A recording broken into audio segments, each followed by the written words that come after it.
Hi, in this video I'm going to show you how to create a new user account on Mac. Adding a new user on a Mac ensures personalized access, enhances privacy and facilitates separate settings, making it ideal for shared devices. So let's start the video.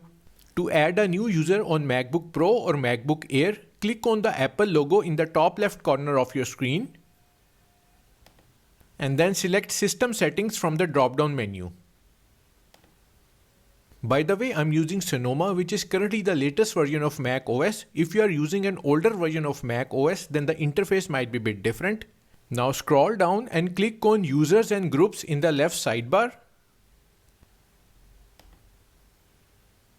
On the right, click on Add User button below the users list. So click on Add User. You might be prompted to enter your password. First, click on drop-down menu next to New User and choose the type of account, Administrator, Standard or Sharing Only. We are going to select Standard. Now enter full name, account name and password for the new account. Now click on Create User button.